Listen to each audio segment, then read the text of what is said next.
which is also at the same time right now a live both. Glad to have you with us, man. How are you doing? I'm good. Hi, Dimitri, and thanks for doing this and what you do and that you host, that you're allowing me to host me.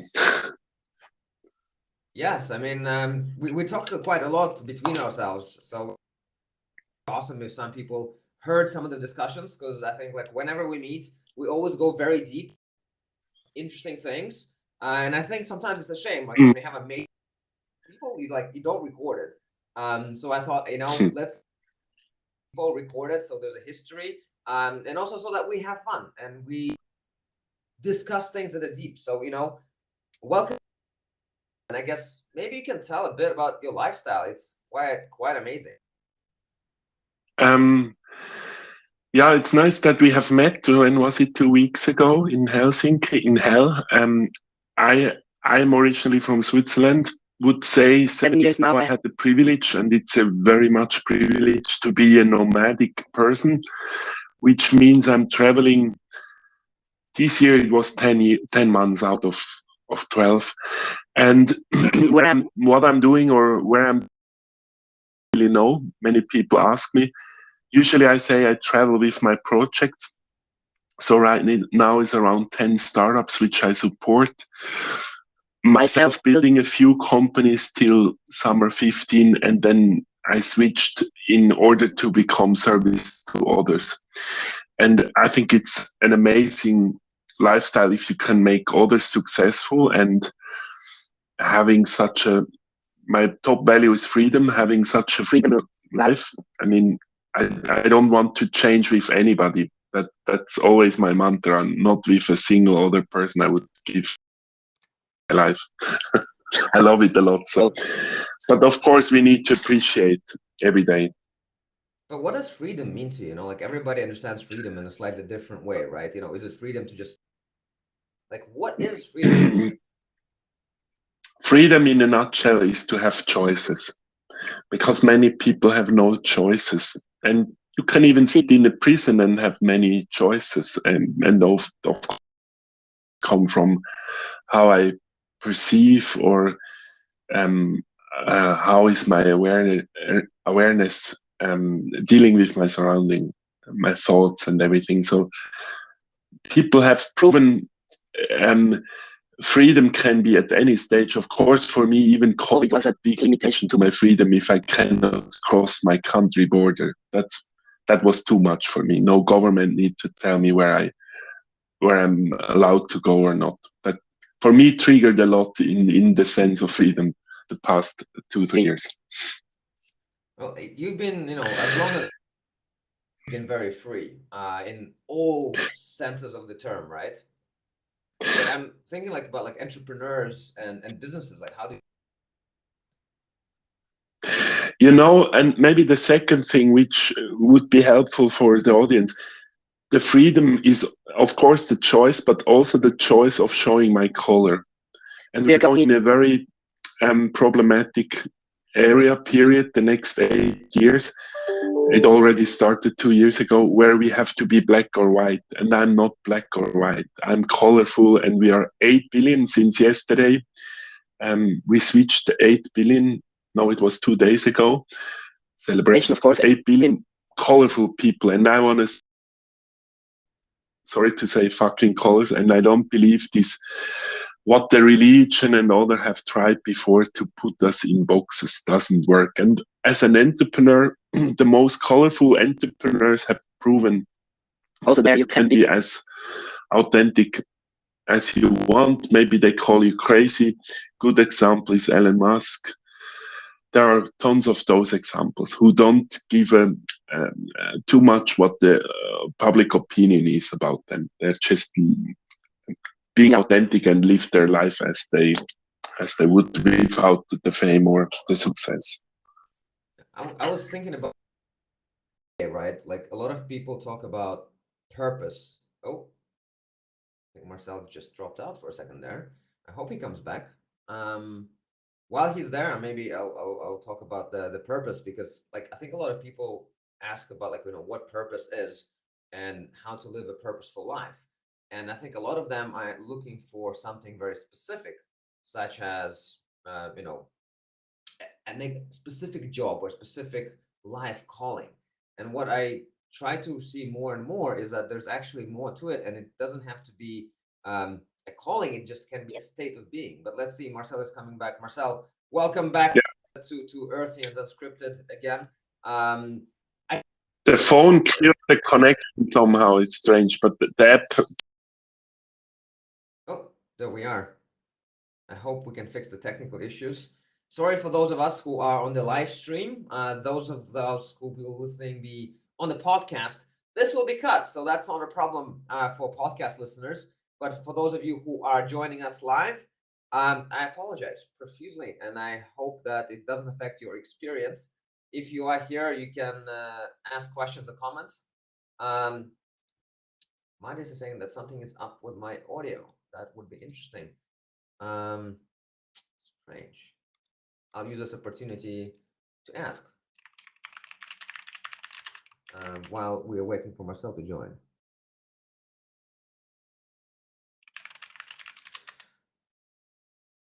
Marcel, please come back. Sometimes lives gives you lemons. We're gonna make lemonades. We're gonna learn and figure out what is happening with the audio. At least on my end, it seems to say that audio is fine. And all the technical aspects of my life are telling me that audio is currently on. So if Midas, you can let me know what is specifically not working with the audio. I will try to fix it. Maybe I can move my microphone closer or something.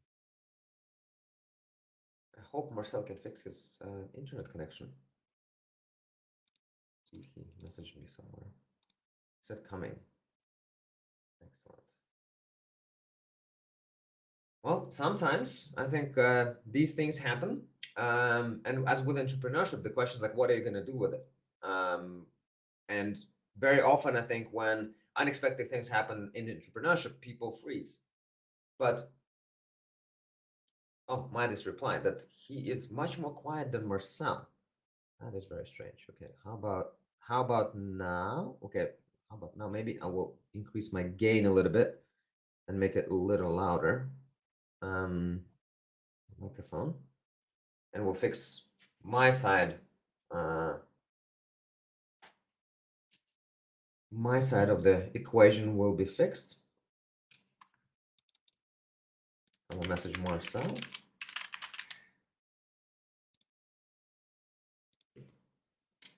Meanwhile, I'm brewing some really good tea for myself because, as some of you know, I am a bit of a tea fanatic, and I realize that I want to do a lot of tea drinking whenever I can, really. And it's a bit tough to do in a thermos, but thankfully I found this thermos that is very good for tea consumption. All right, and cheers to everybody who is here. That not many of us, but some of us are here. I think Marcel's internet completely died. He is not even online in WhatsApp, which is a bit of a shame. Midas says it's better. Thank you, Midas, for being providing very specific feedback to my audio problems. I really appreciate it. Maybe let's see. I'm gonna keep the live video, and hopefully Marcel will be back at any moment now. Okay, that wasn't too good.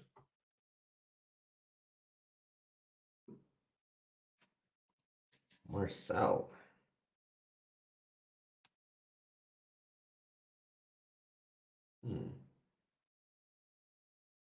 Well, if anybody is listening, you can ask any question, and I'll talk about it while we wait for Marcel to come back. Marcel is a person who travels a lot, and sometimes he's in places with rather limited internet connection, which sometimes affects his availability and ability to be online. But as I said, for podcast guests, it will be fine. But for live streaming, sorry guys, you have to endure the technical issues that we're having right now. Let's see.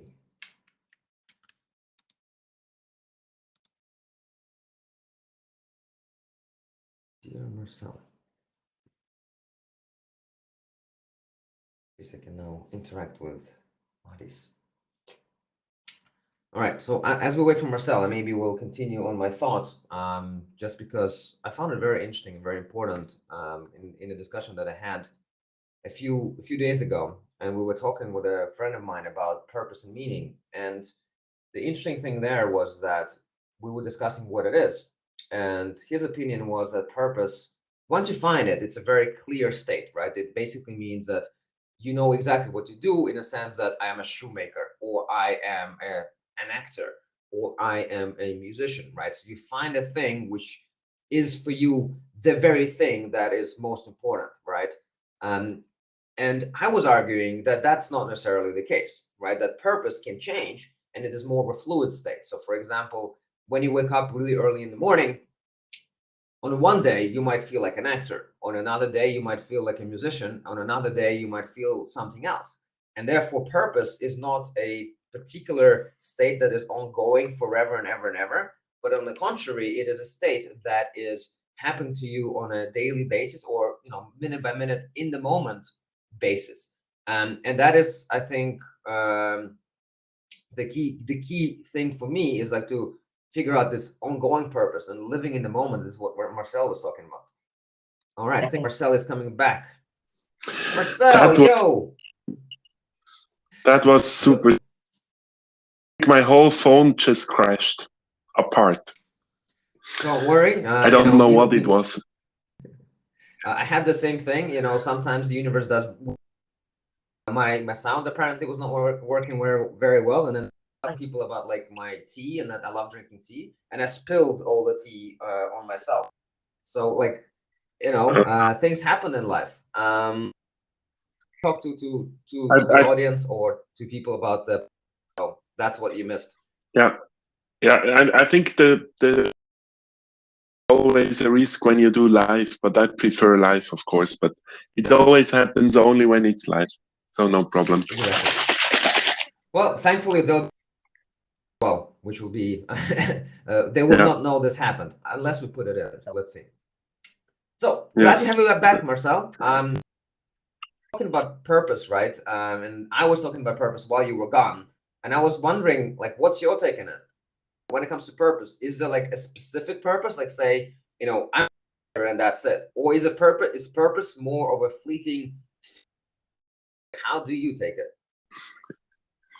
Yeah, the purpose is fascinating. How do you answer it? Do you answer it from our mind, which is the language of thoughts, or do you answer it from the language of the heart or the soul or intuition, which is feeling?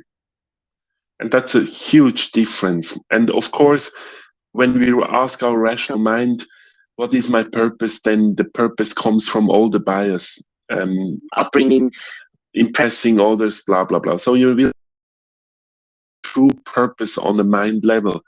So you have to go deeper. And then I would say the purpose is nothing else as to find out what is your gift and how you can share it with others. Super simple. And I believe we don't have to do anything on this planet. That's also, we are called human beings and not human doings. I can sit on an island and fulfill my purpose.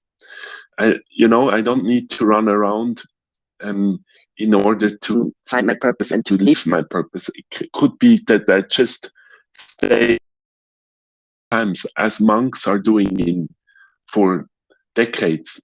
Can be the purpose of life, to sit in a quiet place. My take on purpose was, for me, really, and that's what I do with the honor to work with or coaches, to find purpose, which you don't find on the mind level.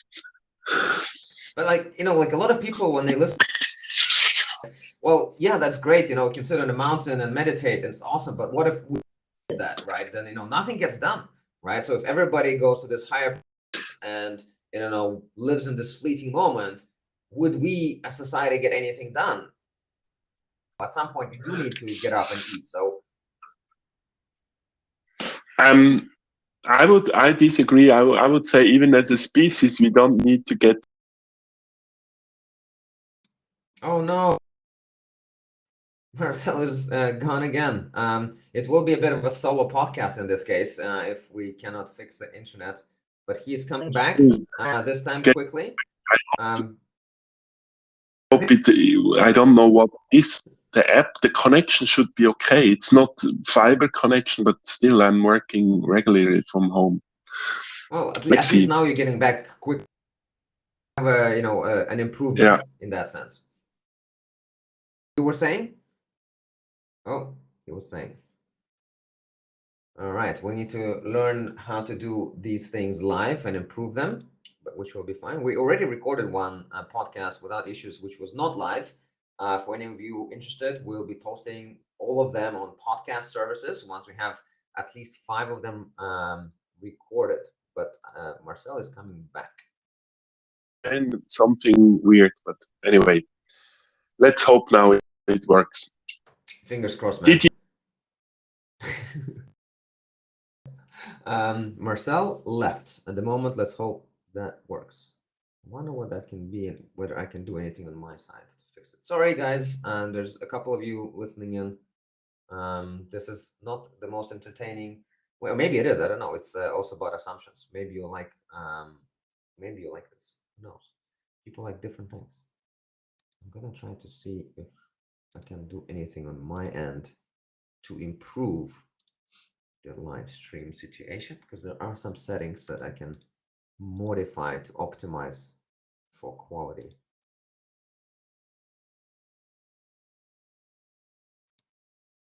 I think I know what it might be actually. If he doesn't have any space potentially on his computer or phone, the app might be trying to record things on the computer or phone and drops him when he's out of space.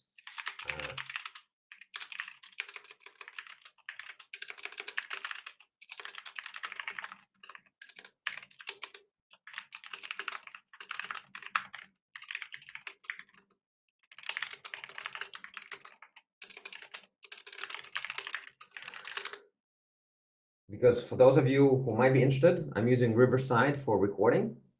And one really cool thing about it compared to, say, Zoom or something else, for podcast specifically, is that in addition to recording on my computer, whatever it's going on, so I can use it, it is also recording locally on the guest's computer. So all the videos and audios is recorded locally using local hardware, which means that I should be getting much higher quality sound and video at the end. But that does require people to have space on their computers. So that might be one of the potential issues of what's going on. Let's see.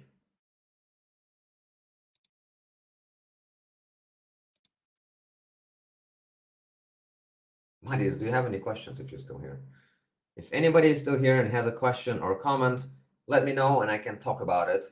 Do it a bit of a Q&A while we wait for Marcel to fix his internet problems. I would very much like to still get Marcel live and to record a full podcast with him, because I would love his story. There we go. He's coming back.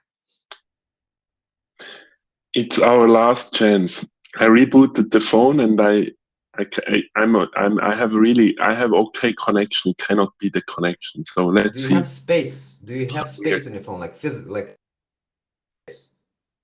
Because if you don't have storage space, you might be running out of storage space and kicking you off. Okay, I didn't know. Okay, let's see now. Reboot is always good. Yeah. I didn't know about this.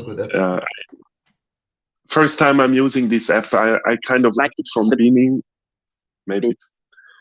Yeah, like, you know, one thing that it does that's really good is it actually stores the video and audio and then sends it to me at the end, because then I get like super high quality and it doesn't rely on internet. But if you don't have space on your device, it might kick you out.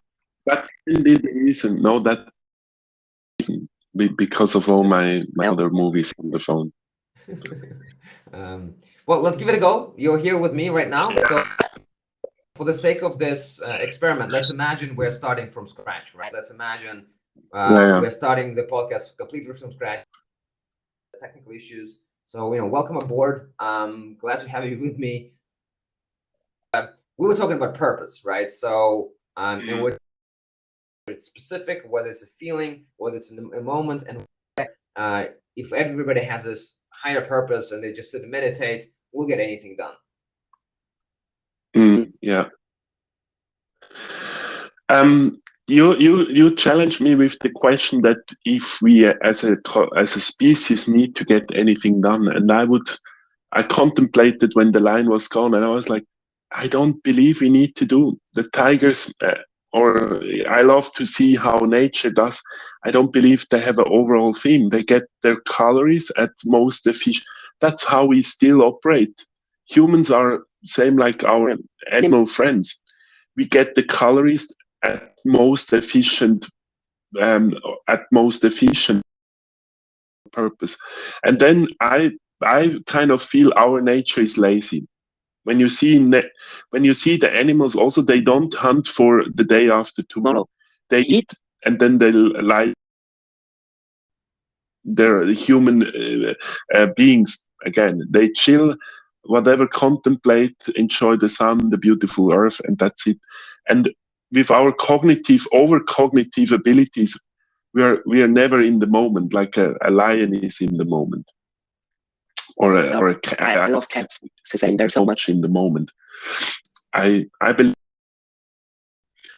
we don't have to do anything. We are living anyway in the simulation. We could talk about the simulation, why we are always repeating ourselves as a species. Would be also quite interesting. But no, I don't believe we need to have a huge purpose and we need to do anything. I'm quite radical on that thing. I don't need to do anything in life. Only find my gift and share it. I mean, although I'm trying to agree with that, and for a long time in my life I didn't agree with that. But at the same time, my kind of like my feeling there is, or maybe not really a feeling, but a question in that sense is that, well,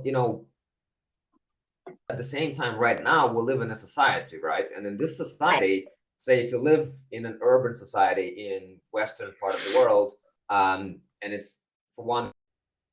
So in that sense, you're trying to go like, well, I have to pay for electricity this month. I have to, pay for furniture and kindergartens, all of those things, right? So how can you think of that way that, hey, you know what, I'm going to work, get the food on the table, but then I'm going to chill for the next 4 days, right? Is that even people? The problem is the focus is always on the supercluster, but we are not the supercluster. We are individuals. It's same ants.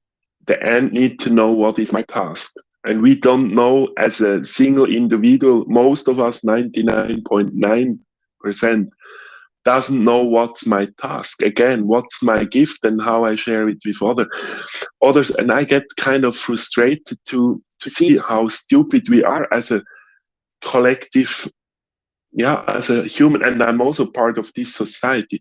But the thing is, really, the problem lies that we always focus on this collective. Yes, on the society. The society doesn't exist. It's a collection of individuals. And what we need to do highly is to focus on our individuals, again, on our own colors, and forget about anybody else. Forget about the children, the wives, the mothers, the fathers. I always say how to create the happy planet.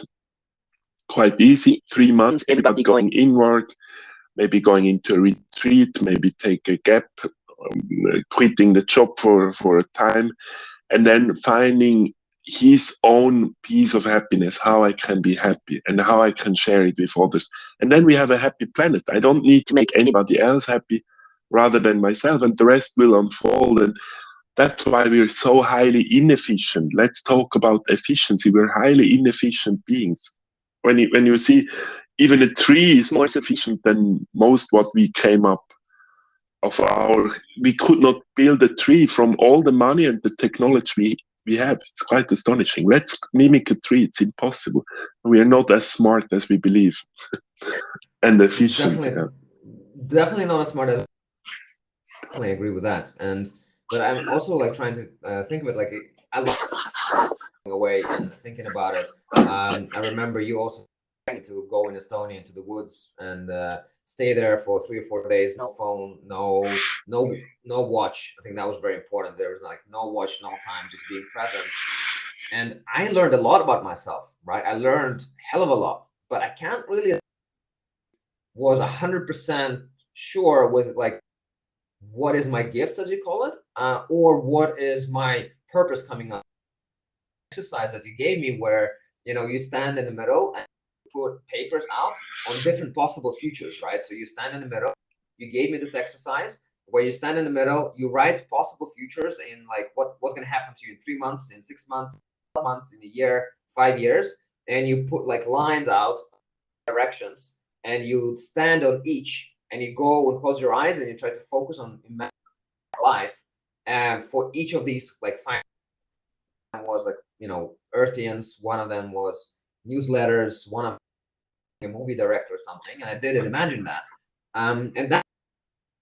But I can't really say that I came out like knowing 100% to this happiness thing, right? So I agree with you that we would all benefit from doing these. I'm not sure if everybody would also be finding it, and also person is open to finding their gift, right? How many people would actually go? They would be too scared to go. The only thing which I can say is quiet the mind. The quiet we need.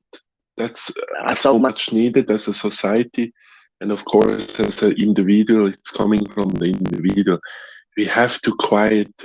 I can even say we must quiet. It's a big problem. Of course, everything you just shared usually comes. I like to ask the question: who does want to know it inside you? Who wants to know all these questions you had in the woods, or you were looking for the answers? It is the mind. It's of course not your soul or feeling. The feeling is a different one. The feeling, like love, I love to talk about love, because the love story is not the love story from a deeper level. When I truly love somebody, that's the next level. I cannot fake it. And of course, most relationship, when we talk about love, it's just fake, because my parents expect me to be married, my society expect me to have kids, etc. So, quiet the mind. There is an amazing quote. I will look it up and share around quiet the mind. It's like really everything else will unfold once we can. And I had a meditation this morning. I'm almost fading apart. Now I had almost like a stroke falling from the chair. And at the moment, energetically, it's crazy what goes on so many levels. So when you meditate right now, it's super powerful. And I don't need to take drugs anymore, or plant medicine, as I prefer to call them. It ecstasy. It's pure. For me, life is ecstasy. That's what is the ultimate joy or bliss, you can also call it. I like to call it ecstasy. How do you get there, right? I know you had a very life experience, right? So you had a tumor, and from what I know, that was a very transformative part where you started asking questions. So maybe you can share a little bit about that, but also wondering like how can other people get there if a lot of these traumatic events, right? And they have to reanalyze everything and question everything. But a lot of people don't have quite as dramatic events. So how do we begin to start thinking about like how do you live life that way, where you moment you have this ecstasy, you decide what to do on a day-to-day basis, you don't worry as much about money and of course, it is. What another word which comes immediately is patient. We need to be the path of self-awakening, or like I call it, self-liberation. That's what healed me, is to liberate myself, to liberate everything, my sexuality, my belief, my relationship with money, everything I had to liberate, and to then install a new kind of relationship. Then it was flowing properly, energetically. So we kind of need to be patient. When I see others, and I'm very curious, I'm super impatient and I'm super curious. So of course it's not a good. It was also for me not a good advice to be so impatient. It took me, I would say, 3 years. And I almost invested all my time. Can you see? It's a full-time job. I was traveling the world. 2 years full-time, actually, from 15 till 17. 17 was a major breakthrough in the ashram in India. Of course, you need tools from outside. Can be you meet the spiritual teacher. I have 2 very important spiritual teachers who changed a lot how I see the world, how I see myself. And plant medicine. The event you mentioned with cancer, that's a trigger moment. It will not change who I am. It's the trigger moment or the gift of life to maybe start rethinking about the strategies or how my earthly time. So, and I had the honor to onboard one mentee. It was 2 days ago. Wow, he's so blessed. Hopefully he watches the podcast. Spanish guy moved to Helsinki because it's more cold there and he's so energetic. You know what he did? And we found out in our first jumped from a rock or cliff 80 meters trying to suicide him. But he kind of knew already that he will not die. Can you imagine? He had to jump 80 meters to prove himself he will not die. Of course, he was in all pieces and they did not believe he make it, and he made it. The conclusion was he overcame the fear of death, and that's also my answer to your question is overcome the fear of death and everything will unfold. And that's super deep already. When you understand the only security in life is that we are decomposable at the end, and I always call it, we're going to go on the organic waste. We need to make it fun. We are composable human matter, and we need to accept this because that's the only security. The only certain thing in life is that we are mortal beings yet still, and many are so frightened of it, and they come up with longevity startups and pills and medicine, and I don't believe in this. Because if you have a miserable life, why would you even extend it? Most have a miserable life on this earth. I love the story of this new mentee. I'd love to meet him. I don't know. Yeah. The question, how can we get past the fear of death, which I think is super important. I had to struggle with myself. And jumping off a cliff, right? Because for instance, I think there was a very famous story in the US. I forgot his name. There was a man who jumped off a cliff and survived, became a millionaire, and he told everybody, "I knew I was going to live." And then after that, because the news story went out, hundreds of people started jumping off a cliff. Right? So maybe I wouldn't want to recommend that as a way of death, right? And I think if anybody is struggling, go help. But without that, what is the path, right? Like, how do you contemplate, and how do you look it in the eye and try to comment and realize your own mortality, which I agree helps you tremendously?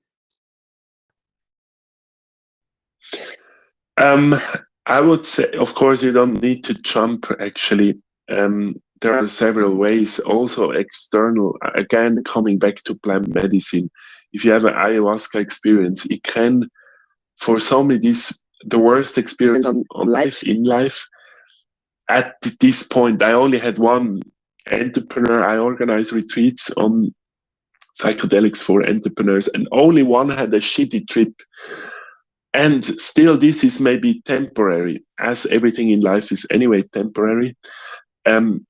It is maybe for a year he's saying, "Oh, that was the bad thing." When he then looks back and he sees how transformative this was, he will never say that this was the worst or whatever. I almost died, blah blah. There are people, I know one lady she can give you almost a near-death experience with in a therapeutic setup. I don't believe we need to go only raise the awareness about it. We need the word which, when you ask it the question, what came, I always get words, also in my coaching or mentoring. It was peace. the solution is peace. We need to make peace. That anyway is the healing power around making peace. Also, my relationship with my parents, for example, I had to make peace. My relationship, as I said, with money, or my relationship with the fact that we are mortal beings, I have to make peace with it. And of course, humor, second most important. We are not here to suffer, and we do not, and we will not suffer any day. One day, it's impossible to suffer. Only the mind is creating the suffering.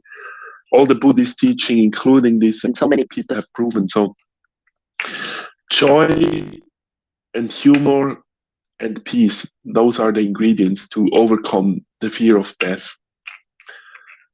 And we don't need to do actively something. It will unfold anyway. As more as you look for it, as less it will happen. It's also, don't push for, okay, by tomorrow I want to overcome the fear of death. It won't happen. That's a good one, because like by Andreas of like, forcing yourself to do things.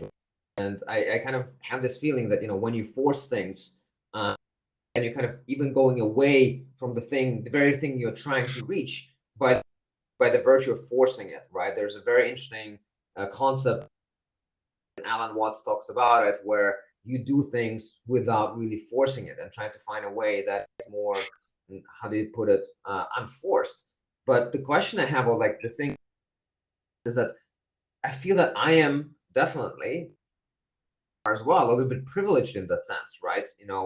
Just time, I can survive. I have a home, I have a car, right? So I can go on a retreat for a week, or I can go on a retreat fairly often. You definitely can go on a retreats all the time, but then there are the who are stuck, right? They're working 9 to 5 every day. They have 3 kids. They're trying to feed them. When do they have time to like meditate and go to the forest and explore themselves and change their lives, right? They literally like live second by second. Like, what do they do? The word which came immediately is decision. It's so funny. Who has taken this? Was it your mother, your father, your grandparents? Was it your president of the country where you live? Who has taken this decision that you don't have time to go on a retreat? I don't know. If you have consciously taken that decision, you want 5 babies, a mortgage, and a job, and a wife, and you feel completely happy, then of course you seem to have taken the decision. And yet again, most of the time, 90% plus, the decision was not taken by the I amness stage of our being, the pure inner connectivity, whatever soul, or you can call it whatever you want, your inner child, I like to. So if this decision has been made from outside, you have to correct it step by step. But of course, you can do the radical way. I know so many people who get right now divorces, like must be really amazing for all these lawyers making a divorcing people. I believe the world stage we're in, a lot are waking up and realizing this thing. Oh fuck, this decision was not mine. I ended up in this marriage, in this setup, and I feel completely unhappy. Then do something not against. I'm not in against mood anymore. It's problematic. As you said, as more as you're against, as more is the same. And I see people that are running in the complete opposite extreme. From one marriage to another marriage, it won't make you happy. You divorce. I see a lot of people divorcing 3 times. I would say, okay, come on, you should learn something. Maybe you're not made for a marriage. Take action and correct your situation, and don't blame others. That would be my answer. And money-wise, solution. Yeah. Right, like personal responsibility is one of my most important core values, and I believe that if you don't take responsibility for yourself and your own life, don't stop blaming everybody else for whatever it is happening in your life, then you basically saying, well, it's the government's fault, so it's my wife's fault, and I'm stuck, and there's nothing I can do. problem. But if you take responsibility for yourself, then you can say, well, I told them here, and then that means I can change it, right? I can change the way I work. I can change to my office job and kind of change things. I had an interesting discussion with a really good friend of mine the other day, and he had an amazing job offer, right? He got like a really nice salary offer that he dreamed. But he actually wants to coach people. Like his dream is coaching. But instead of that, he got a big corporation. But he told them how much money he wants to make. And he was doing it really like as a test, right? Going like, can I even get this job? The competition was very tough. And he got the job and they got the offer. And he was, I got the job, but I'm not happy because I don't want to do it. We were having this discussion about like, well, what should he do? And what was very interesting about it is not like to guide him to make a decision to say yes or no, right? Not to say, well, take it, right? Or to say, well, if you want to temporarily sacrifice what you love for this, go for it. No. What is that I think people are always stuck in kind of a yes or no mode, right? Like we either will say no to something, but people don't consider like a third way. Discuss with him is like, well, if you don't like certain aspects of it, don't you just tell them, okay, like I would like to work with you, but I can come to the office anytime I want. I can things before 12. I will only do this kind of job I like. And if they say yes to that, then that's okay, right? Because then you set the how you want to work and you're like kind of playing with life and doing what you love instead of, well, there's only one way. I have to like accept. So I think you're right. Like taking responsibility and taking action probably the way out, but I think a lot of people struggle with that. It's difficult to make these decisions for people. Yeah, for that, I mean, the motivation and the motive is motivation is how I get there, and the motive is where I want to go. So of course you have to find out yourself, and nobody else can answer that question. We are lacking highly on those two. We don't know what's our motivation, and we don't know our motive of anything we are doing in life. And as I said, this decision, which is linked what you shared, responsibility, nobody wants to be responsible. That's in the business world. How you be a good leader, take decision and be responsible. You don't need to do an MBA, anything else. If you're a good decision maker and you also take the responsibility, if you screw it up, you're done. Your career is for sure, because no politician the same, nobody wants to be responsible, or they take these decisions and then push the responsibilities to somebody else, which is, of course, karmic, highly problematic, but that's another story.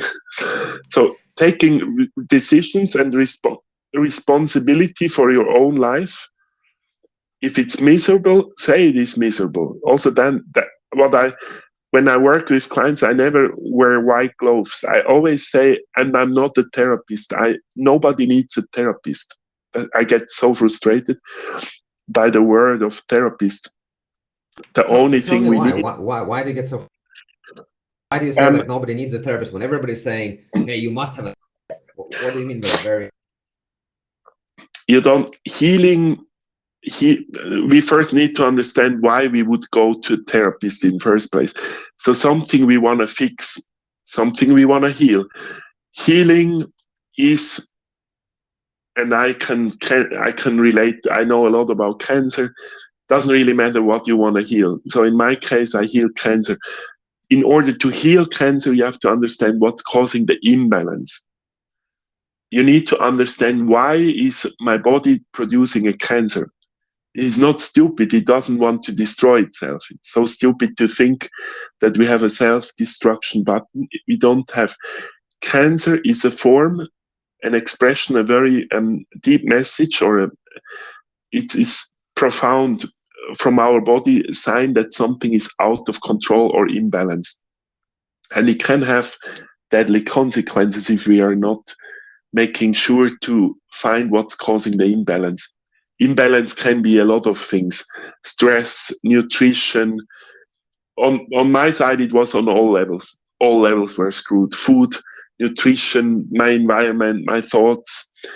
How is the mix? I don't know. I usually say 70% in my case was stress, and the rest was habits, food, etc. People play a big role, or our environment. So these therapists usually, what I don't like, their assumption that the opposite has a problem. That's why I get frustrated, because if I work with people, I never assume you have a problem. I assume you need some inspiration to spotlight where could be the imbalance. That's how I would say. But I'm not needed to tell you what you have to do. And a lot of therapists tell you what you have to do. You know, do this, do that. I also, doctors, I'm sorry if doctors are listening. It's the whole system. It's the whole medical industry. When you see cancer, 1/3 of the cancer doesn't even exist. It's really crazy. It becomes a manifestation, and that's where therapeutic, or this therapeutic approach is a problem. Because if I hear 100 times a day, in my case, I have a tumor in my head, I will fucking grow a tumor in my head, or I will grow a cancer, or it will become a big problem. If I listen 100 times to other people, it is a problem. And my own inner, that was in my case, my own intuition told me it's not a problem, you're fine. I was fine outside the hospital, and once I walked through the door, I felt shitty. And then I realized, oh, they call it illness home in German. They call it Krankenhaus. And I was like, fuck, I'm not sick. Why should I even go there? And I was like, I'm not coming back as long you call this an illness place. Call it wellness or feel better or get healthy place, then I come maybe, but not if you call it Krankenhaus. Energetically is good.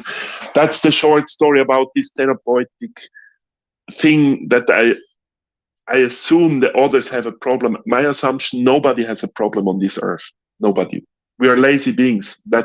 We are also not stupid beings. We are lazy beings, and we need to make peace with it. So if we don't have a problem, we think we have a problem, right? So it's an illusion of us thinking that we have a problem. And then how do you break that illusion, right? So you have problems. You know what? I don't have enough money to pay for things. I'm not making enough, or I have a bad relationship, and you kind of create all of these things, right? But I agree with you that, you know, in some sense, problems, even if they kind of are in practice, but they're not, because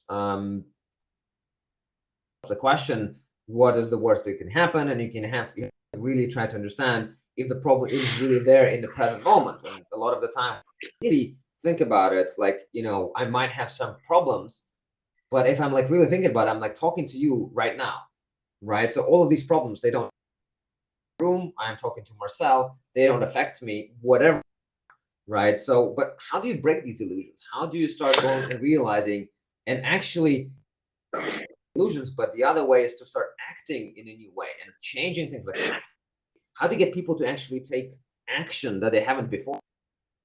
The body, the short answer is body, and it's called embodiment, and you know it as martial art pro. The body can be for the beginners. Let's focus on the body, because the body is in here and now.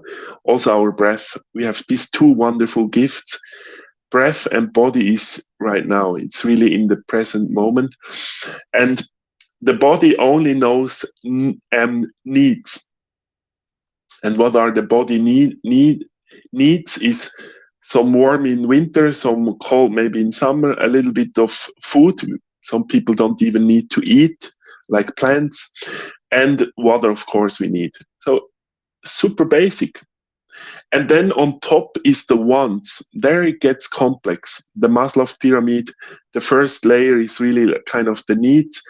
Everything on top is the wants, and the wants are infinite, and the wants are killing us, because our mind serves us a gazillion wants a day. I want this, I want that, sugar, more entertainment, more pleasure. And I think that's the most easy and profound exercise to read. Also, I do when I see food. I'm a foodie. I go nuts when I see all this amazing food when I travel. And I started to ask my body, do I really want to eat that sugar or that shit thing? And I eat quite healthy, and still sometimes I crave for something unhealthy. And recently I discovered my body is clearly no. And then I listened to that sign. I don't want this shit in my system. Same with animal protein, or that's why I'm vegetarian. So the body can really help us in order also to calm the mind.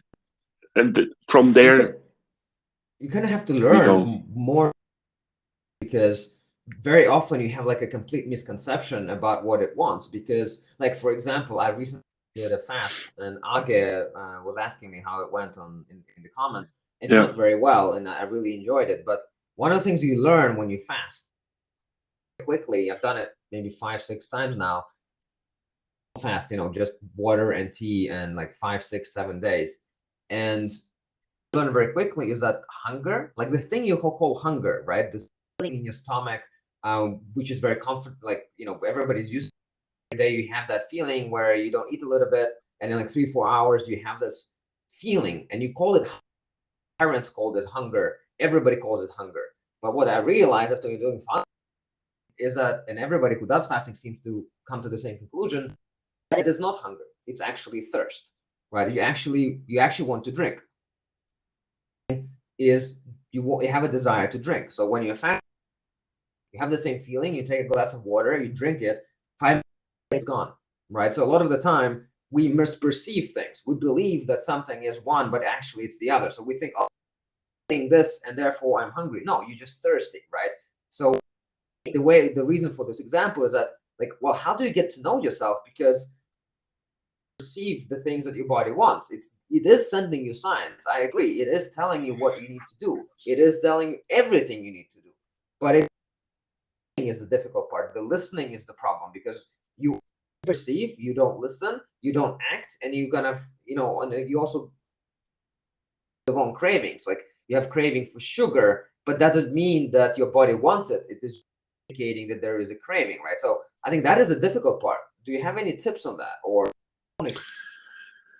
I mean, the intuition, it's coming from how in tune I am with my body, and for that, again, we need to. It's called soul body fusion, the exercise, because we have a body, our physical spacesuit, and we have a soul. And on that note, Marcel has disconnected from the studio. I hope he'll be back very soon. We did last much longer than previously, and he's coming back. There we go. All right, Marcel, welcome back with your beautiful soul. And it's gone again. Maybe he will do another restart of his phone, and hopefully he will be back. Just when it got interesting, I was quite interested about that, because I do think that is also the difficult question to myself, because even though I do a lot of exercises and I try to eat healthy, I do love a good pizza, right? And when it's nearby, or even, the food I love the most is a cheese naan from a very specific place. It's Land of Taldrick in Tallinn. Just love it. And when I'm like driving by, it's just so difficult not to make a stop and not to eat that lovely piece of bread completely filled with cheese, which is completely bad for you. But I just love it. And then the question is, well, is your body really telling you that you shouldn't eat it, or is it telling you should? But let's see what Marcel has. I deleted some files. It is the storage, not the connection. Okay, so it should be good for you. Yeah. So the soul, that was important. Soul body fusion.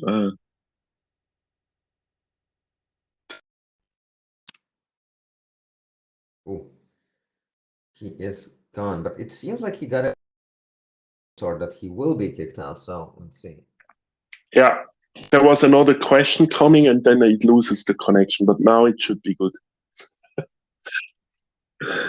So exercise is the soul body fusion.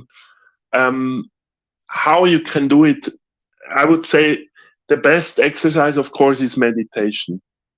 Martial art, you are the expert, can be Qigong, Tai Chi.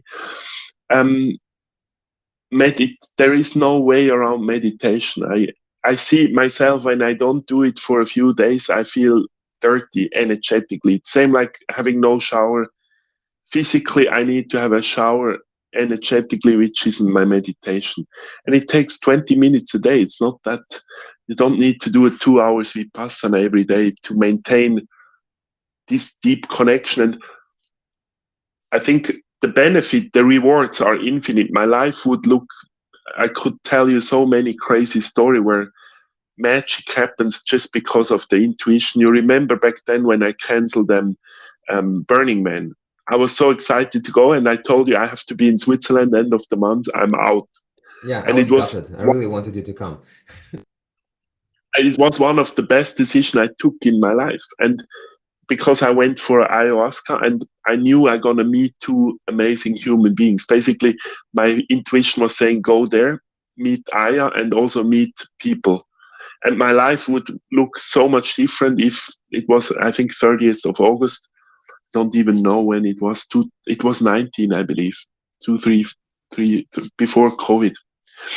So my life would look so much different. Even going into the hospital and telling them what to do in Singapore, I told them I maybe have a problem, and they didn't believe me. My intuition was telling me, go to that hospital, do a blood test now, give them credit card and passport, and shut up. That's how good my intuition is. So can you imagine if I also use it in business, of course, in trusting people, investing in people, blah, blah, blah. I do rely on that a lot. It's our super tool. Yeah, absolutely. I think a lot of us don't listen to ourselves very much. I have this, I started having conversations with my, crazy as that sounds, but I think it's not crazy at all. I think you must have conversations with yourself to actually, have a certain level of sanity. And I have this a little bit, wait, maybe I can reach it. That book. I do not, Yeah. I do journaling every day, stuff. But this red book is specifically for conversing with myself, and I basically write a question, and I try to not, as you said, from the mind, right? I try to get the answer which comes first as quickly as possible and just write it down without filtering, without thinking, without logic, and just write down the answer. And some of this stuff is just so amazing, but also extremely difficult because my intuition and my conversation just tells me stuff as it is, and it tells me what to do. And sometimes I don't want to do it, right? Because I'm like, well, I don't want to change this and that. But the book conversation is basically always right. And I call that my intuition, right? And having discussions with my own intuition and having more a direct connection with that intuition. But I guess one thing that is maybe I'm struggling with as a person who is interested in these things, a person who is building, a real company, who is trying to engage people more in these kinds of questions, trying to help people to live their life. One thing I keep trying to solve is that a lot of people don't want to the moment you mention the word meditation, they think it's some religious boogie woogie and they run away, right? The moment you say intuition, they go well, logic is the only thing that works, right? And how do you deal with that? How do you deal with people who are closed off to even exploring this side of themselves? Experience. I mean, first of all, what came immediately is experience. Experience is touching again the soul or the feelings. That's why I love experiences. Experiences are going deeper. Experience can be anything. I have a car crash. I get divorced. I have an orgasm. Everything is quite an experience. And those memories also stay. And of course, a cancer or the more profound or a death of beloved ones or whatever, those experiences, they're touching us on the soul level or deeper level. So focusing on the more touching experience or more deeper experience, I have examples. Maybe I come up with an example. And second thing, it was interesting. I'm very, I'm a language nerd because the first thing we learn when we are born is behavior and language. The first 2 years, we learn the language and the behavior of our heroes, the parents, basically. So the language is super important. And you shared, I try to connect and I try to solve. And there is a big thing around this. As a human species, we try a lot. We use, let's phrase it that way. We use too often the word we try. And there is no experience. It's maybe a little bit complicated to understand. There is no such thing of try. Either you do or you don't. Maybe you fail. That's okay. I can ask you to stand up. I can stand up off my chair, but I cannot try to stand up. I have 2 healthy legs, so the chance that it will work if I give my body the command to stand up, it's quite likely. Or if my body is fucked, then I cannot. Then I will sit. But there is this word try is super, super, it's all over. It's like a virus. And I use it still. I'm very aware. And also another word is but. So if you can eliminate the word but and the word try, even if it's not true, that's the funny thing. It's the same, it's a manifestation. I am rich. Even if it's not true, you are rich. And that's, of course, it helps a lot in making a new relationship with money or with success. So if you eliminate the try and the but, it will bring you miracles. It will bring you other life experiences because you are connecting people. You're not trying to connect. You already do. You have success stories. You did a lot in the past. So when you think about this, it's small. That's what the most profound stuff in life is, the most simple. We don't need to go to the jungle in Amazonas to find out about those things. And even the genius Einstein and co, Rumi, all those also, the most simple stuff is the most profound. I think that's also the magic of life. We are running around and then we are discovering, oh, it was all already inside us. Yeah. And I think, the power of words, man, like we could talk a lot about the power of words. It's important how we use things. I talk a lot about, I love these examples, like eliminate the but, eliminate the try, just do it, right? Martial arts, you mentioned a few times, I do it a lot. And my coach, my Sifu, my master, he always goes like, well, don't, right? Just, you have to do it. Yeah. Right? Stop trying. Yeah. For people who don't want to do anything, right? You have to do it. If you fail, that's okay, but you have to do it. And it's also like martial arts for me is this place where I about myself, right? And like it's maybe, but this thought just came to me that I want to share it, is that like, more about yourself and how you do things. And we have a kind of weird perceptions of how we do things, because I had this experience, right? I was fighting one student 3 levels higher than me. He's really good, right? And also like 10 kilograms bigger than me, so stronger, more.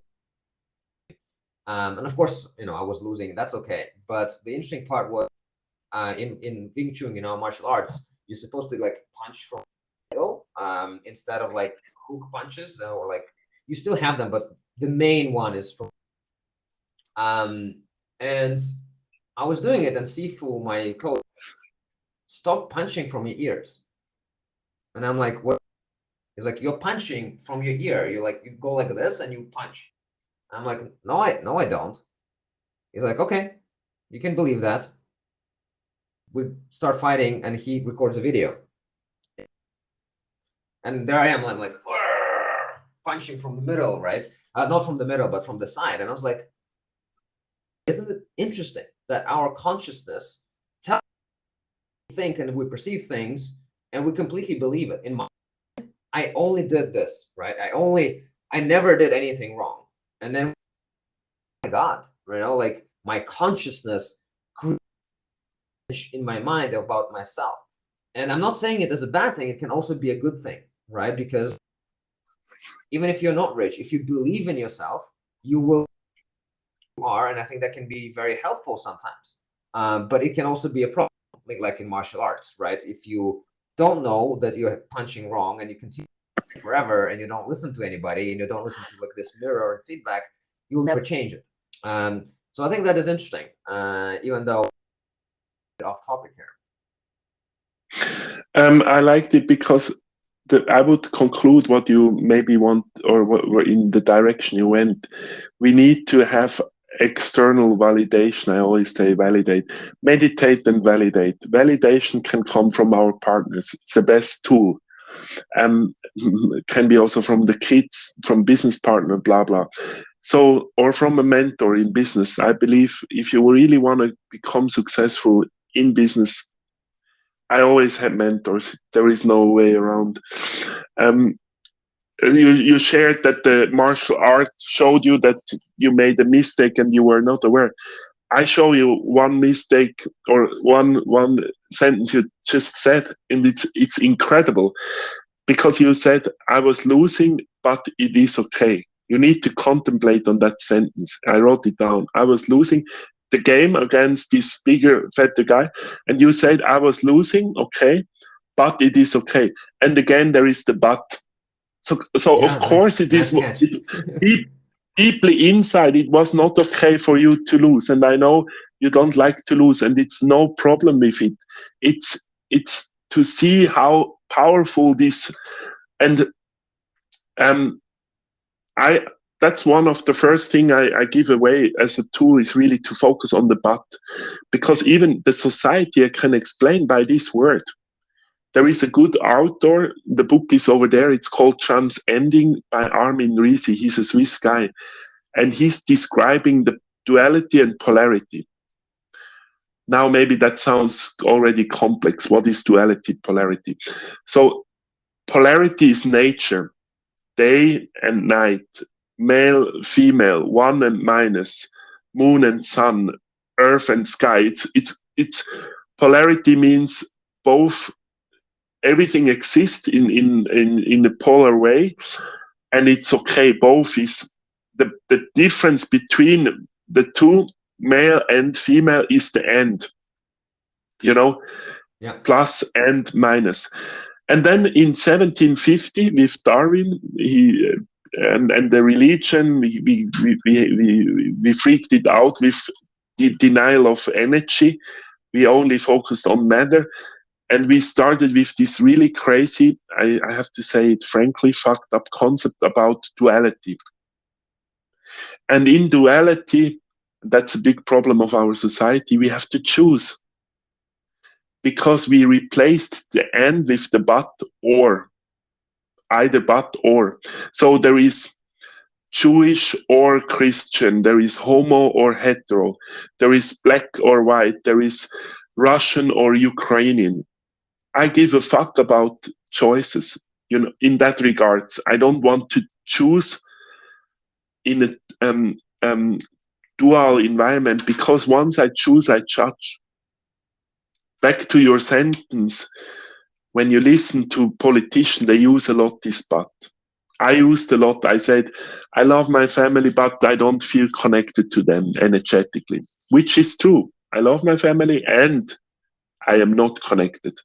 So if I create the end in between, I don't kill the first part of the sentence. That's what I want to say. When you put the but, you put immediately a separation, or you kill the energy of the first sentence. You have to listen to politicians. It's amazing. It's so amazing.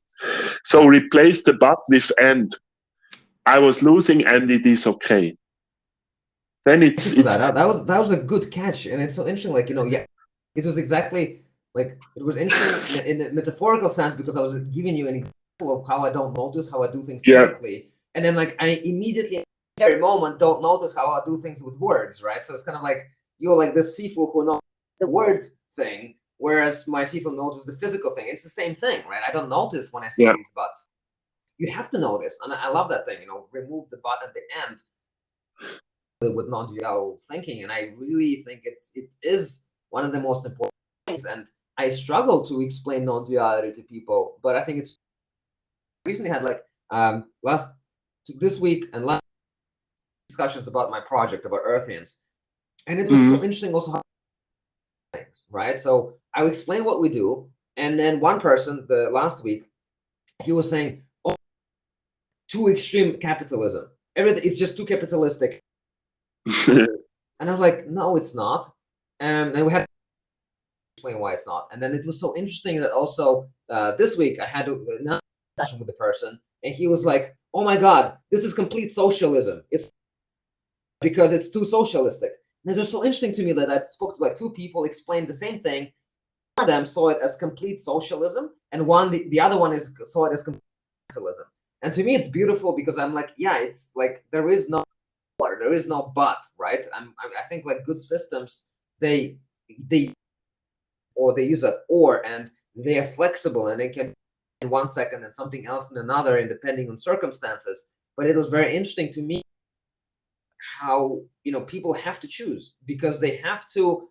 If they don't choose, it stick with their own belief about themselves, right? If they don't, if in their mind they are a capitalist, right, then they have to confirm that, right? So if somebody is telling them something, say a little bit socialistic, maybe they have to make right. They have to pronounce, "Hey, I'm a capitalist right now."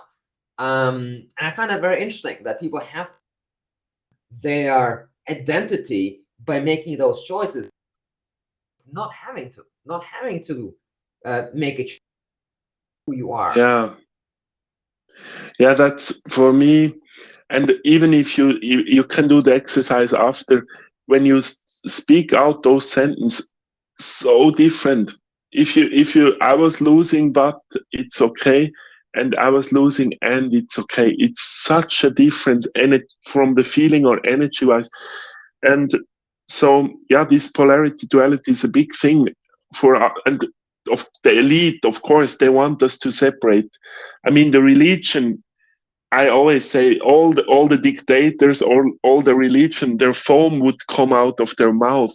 What's going on the planet right now with Corona already, in terms of amount of separation, with mask, without mask, with vaccine, without vaccine, now with the war. Why do we need to blackmail people? And it's really blackmailing people into taking any side and then immediately judge.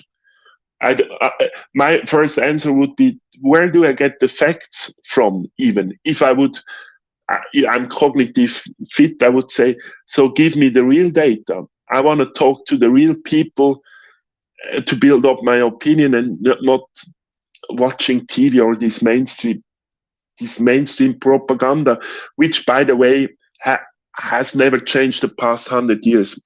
Fake media has been out for over 100 years. It's just now beyond. You cannot imagine. It's beyond. Well, I think we'll get there. Because I feel that everything that we are doing, like I'm in space, and I'm super happy FTX thing happened, even though I lost a lot of money. But that I mean I didn't lose my. I don't hold anything on any exchanges. Yeah. But what is interesting to me is that it seems to me that there are some places where anything that is not decentralized is starting to get pressure, right? And I think that's happening. So decentralized exchanges are being pressured by people, and decentralized solutions are getting more preference. But I think going to happen in other areas of life, like media, right? I think we're going to get to decentralized media eventually. We'll get to a place where you will be able to, with confidence, find the actual source and make your own decisions. But that's not maybe something I'm so interested in. But what I wanted to say before, I still love your concept of words, and I wanted to give you one as well, because this was a big gift to me that you said about using "and," right? Like instead of "but." Gift, I'm going to start using it and thinking about it. One other one, and I wanted to share with you, maybe you know this, but it really helped me, maybe somebody else it will find it, is that I started adding two sentences that both and that are being said to me, I started adding in my head for me, right? And then it destroyed people's ability, well, not destroyed, but highly minimized their ability to influence. And what I mean is, for example, if somebody says, Dimitri, you're a horrible human being, right? That is a direct, it is very easy to feel like an attack upon your beingness. But the moment you add words, you're going like, Dimitri, you're a horrible human being for me. Right? Immediately, that is their experience of me. And maybe they had that experience. It doesn't mean that I am a horrible human being. It means they experienced me. But that might be because they had a bad mood. Or maybe I did wrong today. It doesn't mean I'm like this forever. It just means that was this experience for them right now. And it really makes my life a lot easier. Now it's much harder to get offended or upset. And it's much easier to listen very deeply to people, especially at work, in the work environment, when you end this for me at the end and people are saying like, blah, blah, blah, blah, this is not working, I hate this, for me, right? For them, and they have that experience. It doesn't mean that that I'm a bad CEO or whatever, and that I can help them easier. So that was another hack, that like 2 words adding to every sentence, that I think is super, super helpful. And I mean, words are so important. Even like I completely passionately dislike that we call things work, and it is so ingrained in my mind that I am like, even though I don't want to call it work, because almost in any language, work is a very negative thing. It either comes from like torture, slavery, or something like that. Like every language almost. Deportation camp. Right, yeah. Deportation camp. I think that's like German and stuff like that, right? So, and what is interesting to me in almost every language, except a few Asian languages, and I'm trying to even like, with my 3-year-old kid, I'm trying not to tell him that I'm going to work. I'm trying to tell him like the specific things I'm doing, but it's difficult. I forget, right? I still sometimes say I'm going to work, and I will probably still say the word but, and I probably will forget to add the for me. But I think trying to consciously change the words that you use is also a very important trick, for sure. For me, it's funny. I since 7 years, even on my taxes, I put I'm early retired. So it wasn't work since 2015. I'm early retired, age of 33. I retired, and I like these little tricks around words. When we have retreats, or I do spiritual groups, or if I meet conscious people, blah blah blah, the introduction rounds are always amazing, because you can already see the level of awareness just by how they call their name, because there is a huge difference in I am Marcel or my name is Marcel. Big difference. What's the difference? Even when you speak it out, when I say I am Marcel, then I can be nothing else than Marcel. It's a bad spell. Or any name. It's not about the name, it's about the limitation. When I say I am Marcel, no, of course not. I am beyond this naming or framing. If I say my name is Marcel, then that's one element of my whole complete energetic, gigantic being.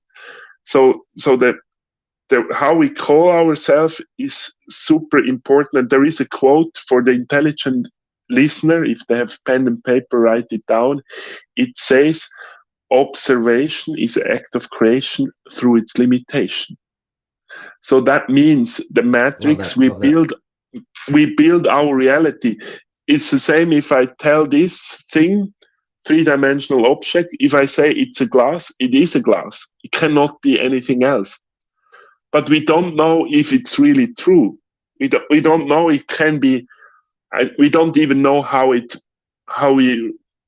this object, I put it on the paper even, this object subject, we don't yet know really how this happens, how is our environment really created, if it's the matrix. And my dear friend, she wrote a book which is called The Cosmic Hologram.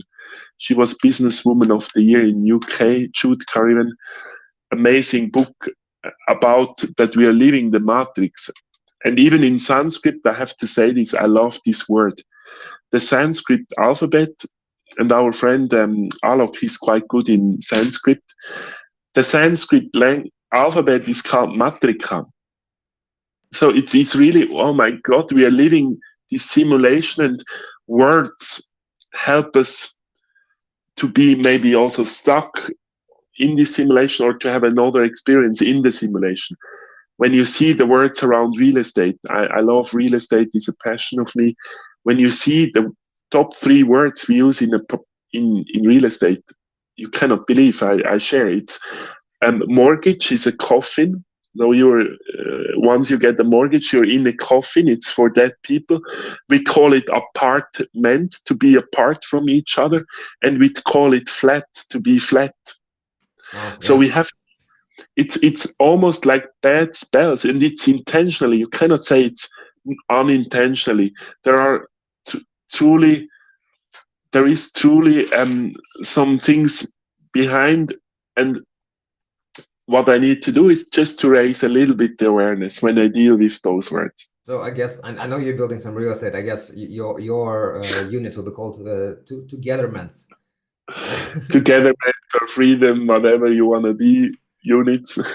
But you know, it's interesting, like kids don't have that. I have a 3-year-old kid, right? And I was asking myself this question, is like, his name is Sky, and he never says I, and he never says I am Sky, right? For him, Sky is like an additional entity, right? He's going like, he's always saying, Sky is going for a walk. Sky will get dressed. Sky will do this, right? So he's not saying it's I, right? It's just like, this is a name thing, which is very interesting to me. Like kids, I think they have this less filtered view of the world, right? And they also don't know names for things. And I think that's why they're creative, even like on a practical level. I think when you picked up the glass, for you, like you mentioned a very deep idea, but I think it's also a very practical idea, because if you have a glass or a thermos, right, and you call it a thermos or you call it a glass, then that's all it is, practically speaking. But this can be a light, a candle turn offer, right? If I put it on top of a candle, it can turn off the candle, right?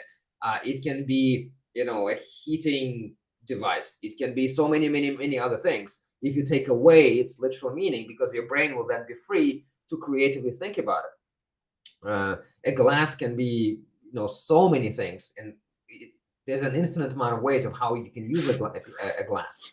But if you only think of it as a glass, then you're limiting yourself. And I think that's one of the things you have to do in creative fields, is to actually delete words, delete concepts, to be able to go forward. Maybe I can follow up on that, because we are very deep. It's like when people ask me what's the biggest problem on this earth, I say it's suppression of potential. It's not hunger, it's not war, all the madness we see on the planet. No, it's not. It's suppression of potential. Can you imagine how the world would look if we each other unleash, and then not suppress, basically unleash each other's power? But first of all, we need to do it for ourselves. We would already travel to other galaxies. So the subject object, what I always feel, we are there was this other sentence, looking too closely. I always bring this, and it's a copycat of Osho, because Osho saved my life.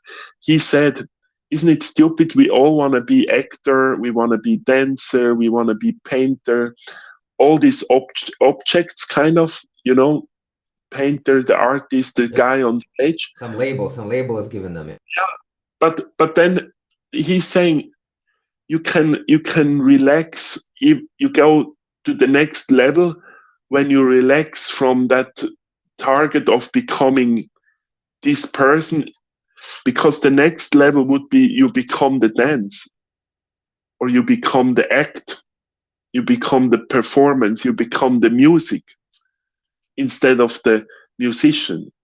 So that's what I feel like. That's the next level. That's a layer beyond. And that's also when I say with motive and motivation, um, it's so highly biased. And as you said with Sky, he will remain pure till the age of 7, and then of course all the usually it starts after age of 7, all the brainwash programs start. And with schools, I would never send my kids to school. I will never have kids, but I will never ever send them to school, never.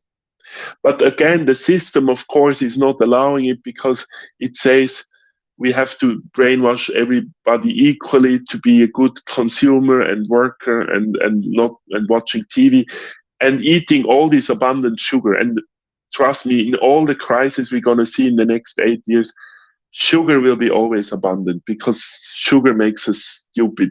And I like it. I always say sugar is like the source. It's really on a deep level. Sugar is the source beside of alcohol to enslave us. And you have to feel into it. It's really crazy. Yeah. Maybe I won't eat my my sugar-full bun after this call. I did have plans. My wife's father came from Ukraine to visit us, and he brought a lot of sweets. I fixed your diabetes now. Thank you. But like I like the idea of like not having labels, but I think it's even beyond that, because I think labels are very powerful.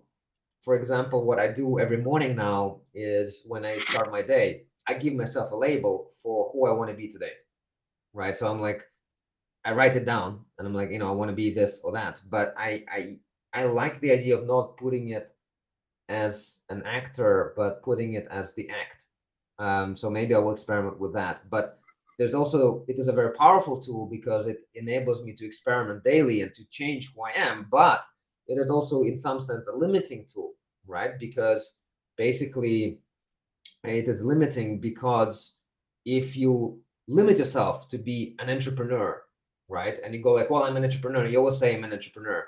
Well, that's all you're going to be, right? Because you're just going to be an entrepreneur.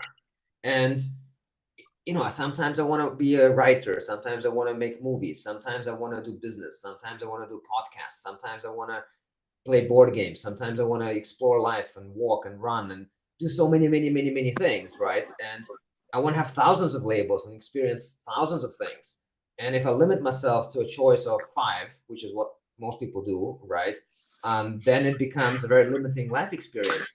So I'm gonna rethink of like even how to write my Twitter profile right after this, to do like remove the labels from it.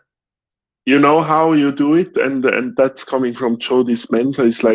It's really, you have to become a nobody, doing nothing nowhere, because once you're a nobody, you give a fuck about the labels. You don't care. My God, I still have meetings when they give me business cards. I don't know how. Since I retired, I don't have business cards, and they have all the titles on it. I also have an MBA. I never need it, and I would never use it. And still, we are like this recognition part of what story we are trying to sell and how we are recognized is beyond. And I think the most amazing, and I was just with a humble couple in Mallorca for the weekend, and he had it all, the Ferraris, the boats and everything. He was big in construction. Now he gives a damn fuck. And the only thing what he said, which was remarkable for me, it's a how you call this? It's a costume show. They are also in upper class still. They have like this, let's say, a little bit more high class events and whatever. And I was like, how can you still go there? It's awful. They're like, no, it's a role play. Then we play our role of being rich and famous, and we can also be in an ashram sitting in the lotus posture. So, and I always said the luxury of life is, anyway, as going back to the beginning of the podcast, is to have the choice. That's a luxury. You can stay 5-star, you can fly first class, but you can also do the different.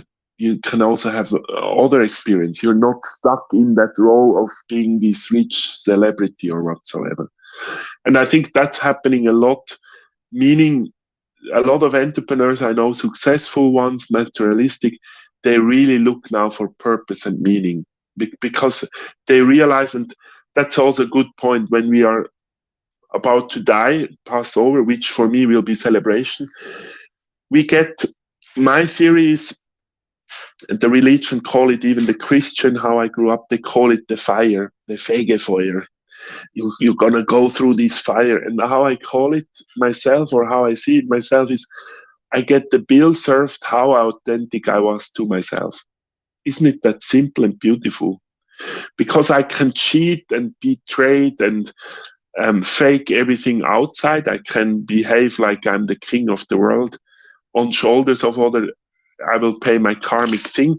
But internally, I know all the time it was in the moment I'm doing, and in the moment I'm dying, I know it was all a fucking show. And that must be awful. When I realized I just wanted to be a musician, that's it. I had no other desires than being a musician, but my parents told me to be a lawyer, for example. That this must be really awful when you kind of realize, my God, I spent all these 8 years of impressing others. I could not really, again, live my gift or share my gift with others. I think that's awful experience. Could not agree more with you. I think it is an awful experience when you're throwing away your true dreams and desires. And I think it's hard for people. I think it's hard for people to not do that, right? I think there's a lot of fear and stuff like that, but I think you just must do it. And I think you're right. Like with education, we spoke about it. I think that's one of the places where they teach you that it's scary to be yourself. They teach you that it's scary to be you. And right now we're looking for a kindergarten for my kid, and we went through 3 of them already, because like the moment I noticed in one that and it's not about the system. You can have Montessori, you can have Waldorf, you can have alternative kindergartens, all kinds of stuff. It's not about that. It's not about the system, but it's about the person who is interacting with the children. Do they get it? Right? And if they don't get it, they immediately start putting boundaries, right? Even like in Montessori, we're just kind of supposed to be doing all the right things. There are sometimes places where they do these limitations and they immediately close people up, and that's so scary that we're doing it. And I think education is one thing that must change. I'm not saying that the education we have right now, well, I am to some extent, that it's horrible. I think we needed it for a while. I think it is, it was important for society for some time, but I think we're done. I think now we need to move in a different direction for sure. Yeah, for me, it's all. I put always a disclaimer if people misunderstand. It's how I perceive the world. I never claim I own the truth. In my personal view, it's horrible. It's a lot. Our democratic systems are horrible. The whole European Union setup is horrible, and it will fall apart. That's how I see it. I don't own the truth. If it happens, it happens. If not, I'm happy to be wrong. That's how I see it. At the end, maybe as a conclusion also for the podcast, is really to find what is my color and to live this to utmost fulfilling element. And then I don't also this happiness and joy, we don't need to talk about it. Joy is my operation mode. I have maybe half a day a month where I have not joyful days. Really. It's impossible to have, and small things when shit hits the fan, like a car crash or something bad, even then I'm laughing. Then I'm lucky that I survived. I immediately go into the positive. The car is already gone.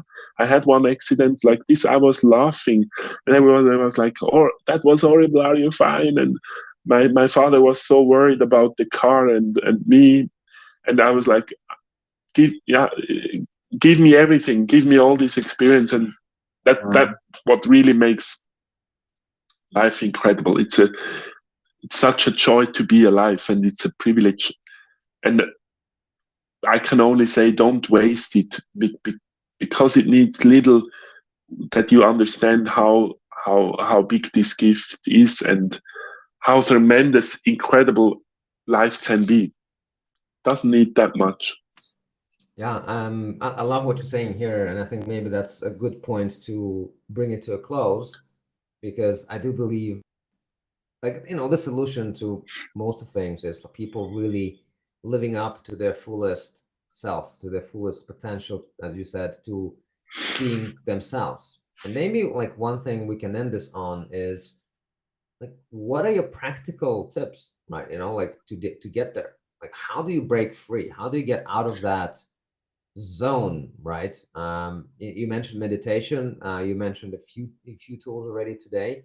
But is there something else that people can do? People who are listening to this now, or in 20,000 years from now, like, Yeah, what is it they can do practically, right? Like, just like get out, do it right now. Stop the podcast, do it in like 5 minutes. Is there? you know what we need to do? What immediately came is trigger, and then brutal, honest, transparent, and honest. And because we are living in this, how Bentinho Massaro, a very good spiritual teacher, is saying, we are living this rainbow cult. I love you, but I don't love you, of course. And we have all these helper. We want to fix you, and I help you. I know so many, um, and their life is miserable, so they can definitely not fix mine.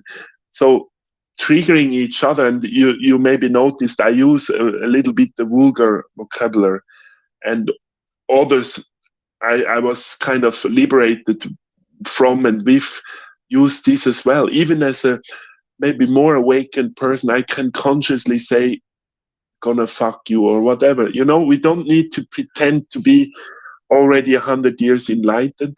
And for me, that would be a very much wish, because I need to share one story. I had a mentee and he changed for the good, but his wife stopped him of being mentored by me. And for me, that's such a amazing freaking success story. That's the best what can happen. Then I'm really succeeded. I liberated him. His problem is definitely the wife.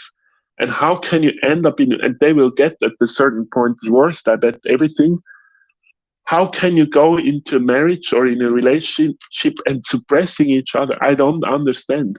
I cannot, with all my abilities, I cannot understand. Why would I, if I truly love the other, and I don't really care about female, male, if I love somebody else, how could I ever think about suppressing them or him or her? Doesn't make sense, in my opinion. So, in that regards, many are listening and maybe many are in a relationship. Try to do it for the good. Try to trigger, maybe not try, do it, not try as I shared, do it, trigger others for the good in them, for their liberation, and support others in their well-being or liberation and unfilling their potential. That would be such a nice wish for us as a society also. Like, let's fucking unleash all our superpowers. And all the mess we have on the planet will be vaporized in months. It's possible in years. Then we really build the solutions which are needed to the devastation we have created or the mess we created. Yeah, I love that. Yeah. And I mean, one thing that came to me immediately, maybe we can leave it at that, unless you have a comment on it. But my really good friend, you may have known him, Bernino, who unfortunately passed away, and he took a different path out of this life. But right before he did, we had a call with him, and he told me a quote that he came up with, and I really loved it. And he said that all human beings have a right to be free, but only so free as to not take away another human being's freedom.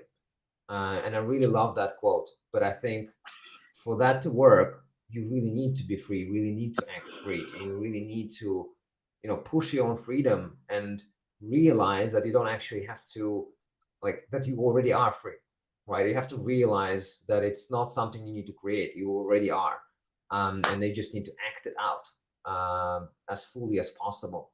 And I think I agree with you that if we all do that, yeah, we'll get there. We'll get wherever we need to go. Yeah, I like that. The I has been and was and will be always free. And of course, it needs to be purely free, otherwise it doesn't work. Then we need all these rules and the society and politicians, but we don't need it. Yeah. Awesome. Okay, nice. Thank you so much. Thank you for being with us. Thank you for everybody who joined and tuned in live, and those who asked questions, for those who didn't as well. This will be later turned into a podcast. We will, cut a few areas and make it a little bit shorter, where we had technical difficulties and where I spilled tea all over myself. So that's gonna go, but all the good parts we'll keep. We'll keep doing more of these. So if anybody has ideas, suggestions, people we should talk to, let me know. Marcel, thank you from the bottom of my heart for joining us today. Please don't leave just yet. Please stay for a few seconds after the recording is over. But yeah, thank you, everybody. Hope you enjoyed it, and speak to you soon. Over and out.